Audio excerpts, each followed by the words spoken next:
Happy Friday, March 24th, 2023. I do the three like this. People say, why you do three like this and not like this? See how hard that was? It like pulls when I hold that pinky down. It's hard to do, so I go like this. Path of least resistance, baby. 3. So anyway, I could do this, but this is easier for me. 1, 2, 3. That's what we do as human beings. We look for the path of least resistance.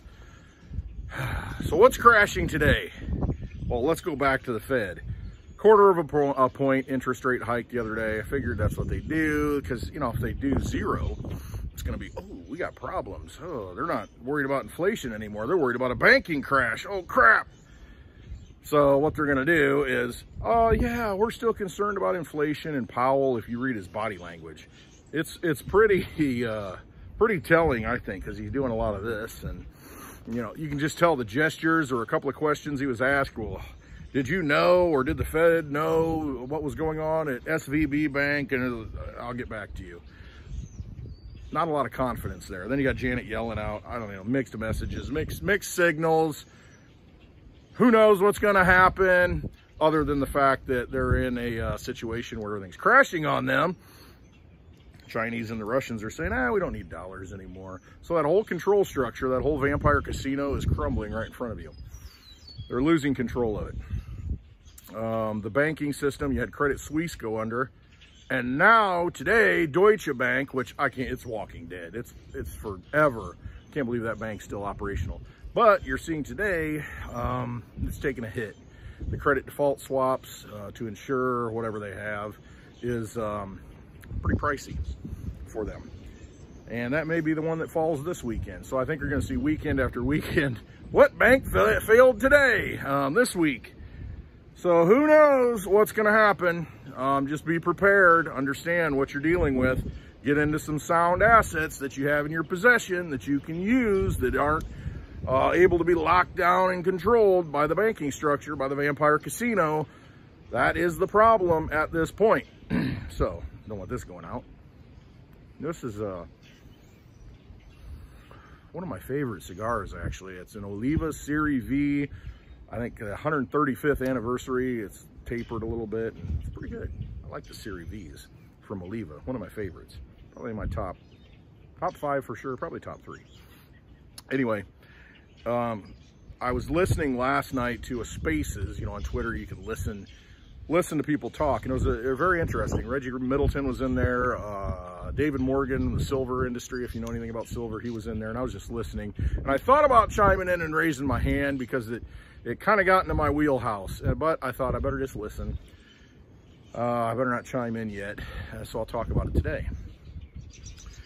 They were talking about the current situation in economics, and specifically it was more precious metals oriented, but it got into the discussion of, there were a couple of crypto people that popped in, or one in particular that was making the case for Bitcoin.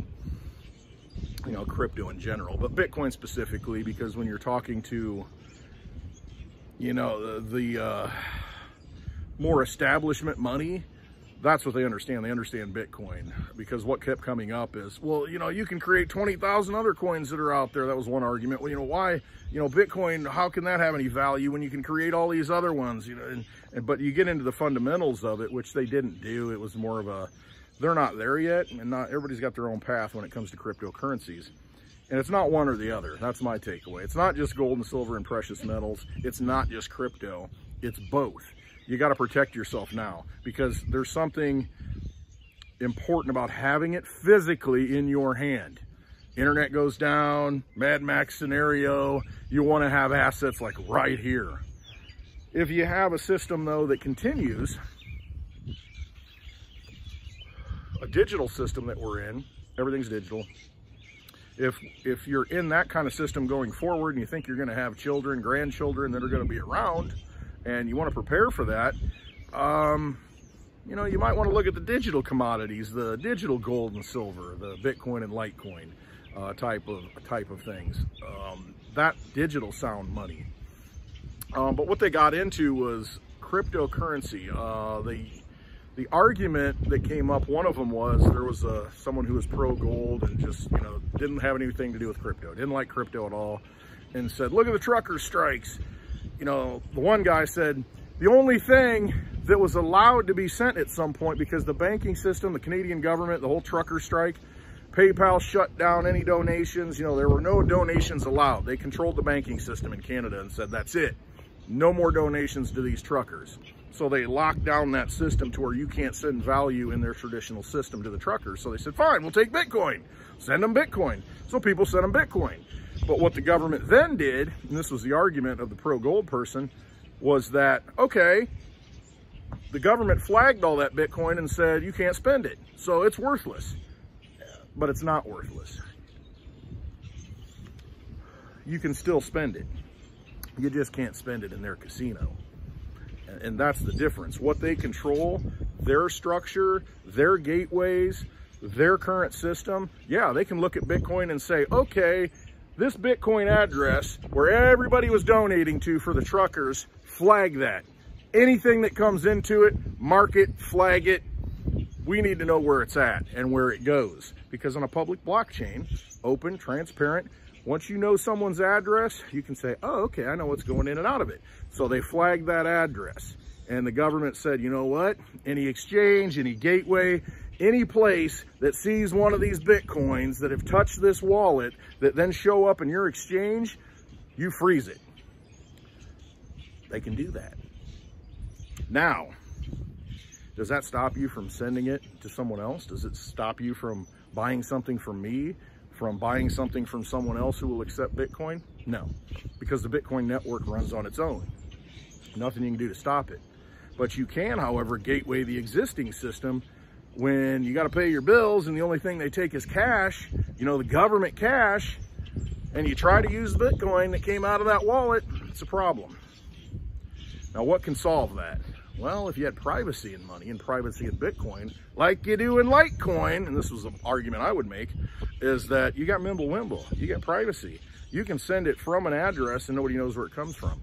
Or you can have a Mimblewimble address to where people can make donations in Litecoin to that address, because you can just send Litecoin to the Mimblewimble address, the privacy address on Litecoin, directly on the Litecoin blockchain.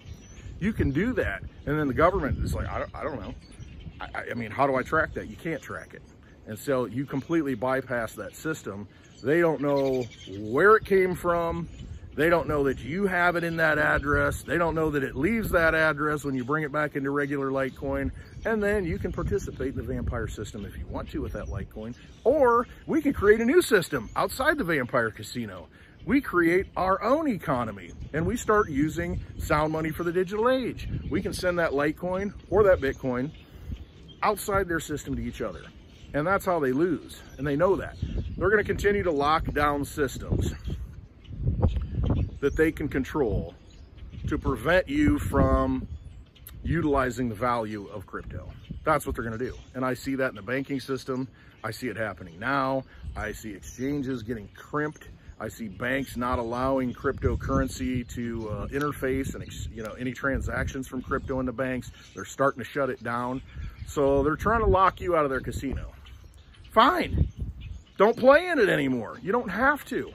But you got to find like-minded people who want to participate outside of it. And so far, there are too many people who are continuing to buy in at the table at the vampire casino.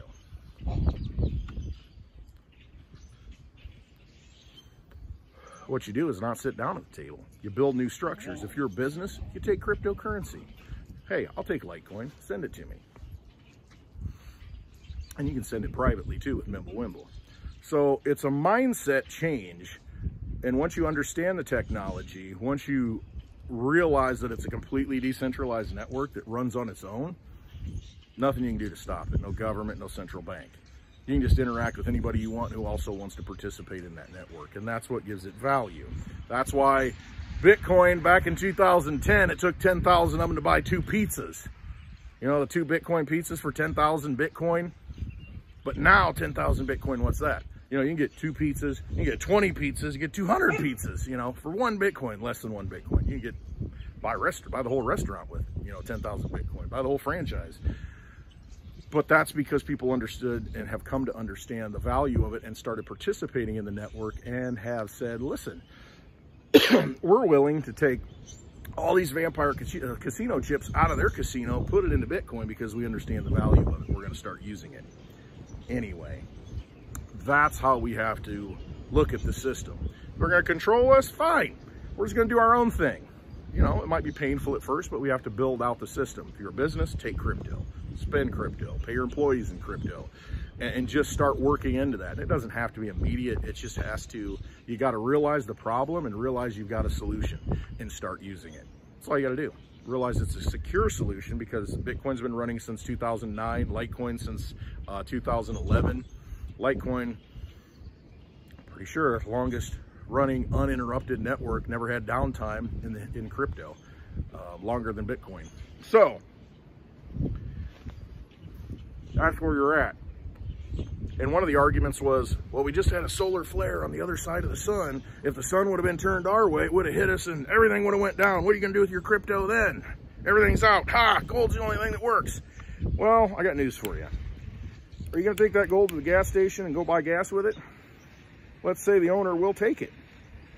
Well, you're going to be manually pumping the gas out of that underground tank because it takes electric pumps to pump the gas up to the, you know, little machine where you pump it into your car through the nozzle. It's all electric. It's all electricity. So if you lose electricity, you're not losing Bitcoin and Litecoin and cryptocurrency. Actually, it's still there. It's still operating on machines somewhere else where the EMP didn't strike or the solar flare didn't strike. Fact is, you can't take that gold and get gasoline because you can't get the gasoline out of the ground because the electricity is not there to do it. And you think about everything that's dependent upon electricity, you can't go into Walmart and buy anything with that gold or silver. You might be able to barter with the person. It's going to be a free-for-all anyway. It'll be like those mobs, you know, where they come in and they rob the place. The mobbery. You got a mobbery. You know, they're going to come in and clean it out. They ain't going to care about gold. It's going to be might makes right. You know, the horde that goes in there and takes it, who's going to stop them? So gold's not really going to do you any good there, except you might get robbed from the mob. You start carrying around a bunch of gold or silver, trying to pay for things if it gets that bad. So if the electricity goes out, you got bigger problems than worrying about how to send your crypto. You better get yourself in a safe place. You better hope you got food and water and a way to defend it. And if they know you got gold and silver, they're going to be coming for you. So, but it comes down to the basic elements, food, water, and shelter at that point, protection. So it's, you know, don't hope for that scenario that, see, you're wrong, I win. No, nobody wins in that scenario. So we got to hope for our children, grandchildren's sake, that we continue to build technology out and use that technology. And you know what? Silver is necessary for that technology. We're going all electric anyway, electric cars. What happens, you know, when you don't have a barrel of gas that you can put, you know, and feed your automobile with, when your automobile has to be plugged in and the grid's down because of an EMP or a solar flare? What happens then? You know, what are you going to buy? What can you do? Can't travel, can't do anything. So you got bigger problems if something like that happens. And the network, unless the whole world goes down, the network's still running. Those computers that are validating the code, that are processing transactions, will continue to run somewhere else in the world, or regionally and somewhere else in the US. The crypto's still there. You just might not be able to access it because you've got no infrastructure in your area, but it's still there and you still have it. So there are a lot of, basically it comes down to you need both. It's good to have it physically in your possession. It's like cash. It's good to have it in your physical possession temporarily, because when the whole thing blows up, cash will still work because people recognize it, but at some point they'll recognize, wait a minute, this stuff has no value. Then they're going to say, okay, what can you pay me with? What do you have? That's why I like cigars and whiskey. Just saying. It's a good barter item. Get those little airplane bottles and have them, you know, a pack of cigarettes or one cigarette, a cigar or something like that. It's going to be in demand. Chocolate too. Comfort food. Something like that. Anyway, it's interesting to hear the debate where we're at. I think we're all on the same team. We all realize that we've been robbed by the system. We all realize that we got to get our energy out of the system. And to custody gold, because that was being talked about. There was someone in there, a custodian for gold and silver. Man, if things go down and you don't have it in your possession, how you going to go to that warehouse, get to that warehouse, safely get to that warehouse, and when you get to that warehouse, is your gold or your silver still going to be there? I guarantee it's not going to be there, because if I'm a guard and I got a family, see ya, carry whatever you can carry. And that's what's going to happen. That's human nature. It comes down to survival at that point. So if you're getting gold or silver, don't be getting paper contracts. Don't be investing in mining shares, you know, in that rigged stock market casino. You want to have it in your physical possession. You want to have the gold. You want to have the silver. You want to have some cash, have some crypto. Crypto's the future. I mean, it's the money of the future. It has to be. And why do you think that all these exchanges have been crashed down? That was another one that came up. FTX. We'll see what happens. Crypto, you know, it's a scam. It's rigged. You know, and they just steal your stuff. Yes, they do. It's just like putting silver and gold in a vault. When you put your crypto onto FTX or any other exchange, you don't have it. It's just like putting money in the bank. You don't have it. And when you want to go get it, oh, bank run, no, we got to freeze assets. Oh, you know, Fed, come in, save us. Be independent of that network. Take your wealth, take your energy outside that network and put it into something that you can hold. That's the key here. We all understand that. We just have to do that and not disparage, you know, hey, well, you're wrong. Oh, this happens, that happens. You know what? Anything can happen and we all lose. So prepare for that too, I guess. Now, I think I'm a big proponent. I've been a big proponent of silver until I found crypto. And then I realized, you know what? It takes both. I like the comfort of having something in my hand, you know, and I always carry around that silver and a copper coin. One, because it gives me the connection to the earth, connection to things that are real, and you got it in your hand. It's just a reminder of that. I know the importance of it, but I also know the importance of being able to transact fluidly and unimpinged, unhindered with cryptocurrency. I can send that anywhere in the world.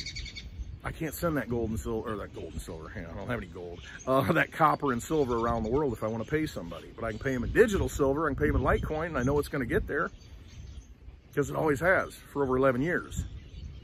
And it's a finite asset. It's not like you can mine anymore. We know how much is going to be mined, I should say that. Over 72 million Litecoin have been mined out right now, and the maximum that can be ever mined and created is 84 million. So you got less than 12 million that are going to come onto the market in the next 100 years because it gets harder and harder and harder to get it. The supply coming to the market gets less and less. Most of the supply is out there, and for under $100 for one Litecoin, it's a no-brainer to me. You better have some. Absolutely better have some. Have some, save it up for your kids, your grandkids. Save one Litecoin per child. They'll thank you. You'll be a legend. It's like if you'd saved one Bitcoin 10 years ago for each child. They're like, wow, thank you. How did you know to do that? Well, I don't know. I figured I better put different eggs in different baskets. And that's just it. Just don't put all your eggs in one basket. We all know that. We've heard that. It's a lesson. So diversify a little bit into sound assets, not garbage assets. You got to know what those are and do your research. I preach about Litecoin because I've done my research and I know what it is. All right, that's a little bit of what I was listening to last night, and it's an interesting discussion to have. And some people are coming along. I saw David Morgan, you know, he's, you know, I'm a big silver guy, but, you know, I'm looking at the digital assets too. And so, you know, you know, what am I for Canadian, you know, yeah. Must have been talking about the Canadian truckers, so I slipped into that a little bit. Just call me Zelensky. Just acting here, okay? Taking on a new persona. Yeah, how much money has been squandered there? They could have been, anyway, let's not go there. We'll go there on happy hour maybe. So happy hour today, 4 p.m. Central Time. I want to talk about kind of my theory of what I think's going on in the crypto market. From the early days up until now, kind of how I see things going, and I just, you know, it's just kind of what I've seen, my observations, what I think's really going on right now with these bank crashes, with the CBDC coming out, and just kind of my theory on that whole thing. So we'll get into that on Happy Hour at 4 p.m. Central Time today on Litecoin Lisa's YouTube channel. Go search it out. If you're not following her, follow her, put the notifications on, and watch the show today. I'll be inside the bar right over here, having some drinks, smoking a cigar, talking about all this stuff so that we can hopefully prepare before Deutsche Bank goes under this weekend. Hopefully prepare for the next wave of government intervention that's going to further rob us of our energy and devalue our money through inflation. But check that out. It's always a good time. Love Happy Hour. Love everybody for showing up. I appreciate all of you for watching. Hopefully I bringing some value here. Hoping that somebody looks at things maybe a little bit differently and says, you know what? Maybe he's got a point. Maybe I should look into this. You know, if you're all crypto, maybe you should look into some silver. If you're all silver, maybe you should look into some crypto. You know, many paths to the top of the mountain. Sometimes you don't know which one it is, and you got to change course. All right, love y'all. Hope to see you on Happy Hour at 4 p.m. Central Time on Litecoin Lisa's YouTube channel. And in all this madness, just trust yourself. Use some discernment. And it'll be a lot better for us when we're all winners. Exit the vampire casino. Trust yourself. See you on Happy Hour. Have a happy Friday. Love y'all.